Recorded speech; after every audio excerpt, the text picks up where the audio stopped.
ഞാനൊരു ഗവൺമെന്റ് ജോലി എനിക്ക് ഉണ്ടായിരുന്നു.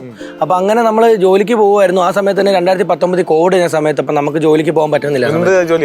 ഞാൻ നാട്ടൻ ട്രാവൻകൂർ സിമെന്റ്സിലെ ഇലക്ട്രീഷ്യനായിട്ടാണ് വർക്ക് ചെയ്തുകൊണ്ടിരുന്നത്. ഞാൻ പഠിച്ച ഡിപ്ലോമ ട്രിപ്പിൾ ആണ്. 2014 ഞാൻ ജോലിക്ക് കയറിയാണ്.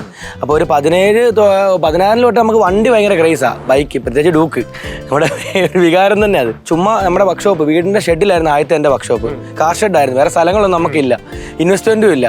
അപ്പം അന്നേരം ഒരു വർക്ക്ഷോപ്പ് തുടങ്ങി കഴിഞ്ഞപ്പോൾ കമ്പനി എൻ്റെ അടുത്ത് പറഞ്ഞു അങ്ങനെ രണ്ടായിട്ട് തുടങ്ങാൻ പറ്റത്തില്ല. അപ്പോൾ ഞാൻ അപ്പോൾ അവർ പറഞ്ഞു അങ്ങനെ രണ്ടായിട്ട് നിങ്ങൾക്ക് നടത്താൻ പറ്റില്ല, നിങ്ങൾ ഏതായാലും ഒരെണ്ണത്തെ കോൺസെൻട്രേറ്റ് ചെയ്യുന്ന കമ്പനി. അപ്പോൾ ഞാൻ പറഞ്ഞു ഓക്കെ. അപ്പോൾ തന്നെ ഞാൻ റിസൈൻ ഇട്ടു. കാര്യം എനിക്കൊരു വിശ്വാസം ഉണ്ടായിരുന്നു എനിക്ക് നടത്തിയെടുക്കാൻ പറ്റും. അപ്പോൾ വീട്ടിൽ നിന്നൊക്കെ ആദ്യം ഭയങ്കര എതിർപ്പായിരുന്നു, എന്നെ കാണിക്കുന്ന സർക്കാർ ജോലി കളഞ്ഞിട്ട് ഇതിൻ്റെ പുറകെ പോയിട്ട് എന്ത് കാണിക്കാനാന്ന് ചോദിച്ചു. അത് പെർമനന്റ് ജോലിയായിരുന്നു? പെർമനന്റ് ജോലിയായിരുന്നു. അങ്ങനെ എനിക്ക് വണ്ടിയോടൊന്നും വലിയ താല്പര്യമൊന്നും ഇല്ലായിരുന്നു. പിന്നെ ഇവിടെ വന്ന് ഇങ്ങനൊക്കെ കണ്ടെല്ലാം കഴിഞ്ഞപ്പോൾ ഒരു ഇൻട്രസ്റ്റ് ഒക്കെ ഉണ്ടായിരുന്നു. പക്ഷെ ആദ്യത്തെയൊക്കെ ഒരു വർഷമൊക്കെ നമുക്കൊരു ടെൻഷൻ ഉണ്ടായിരുന്നു, ഇത് സെറ്റ് ആവോ എന്നാ നമുക്കൊരു ഐഡിയ ഇല്ലായിരുന്നു. പക്ഷെ ഇത് വീട്ടിലും കല്യാണം കഴിയുമ്പോൾ ഗവൺമെന്റ് ജോലി എന്ന് പറഞ്ഞാൽ അവരെന്നെ കെട്ടിച്ചു വിട്ടേ.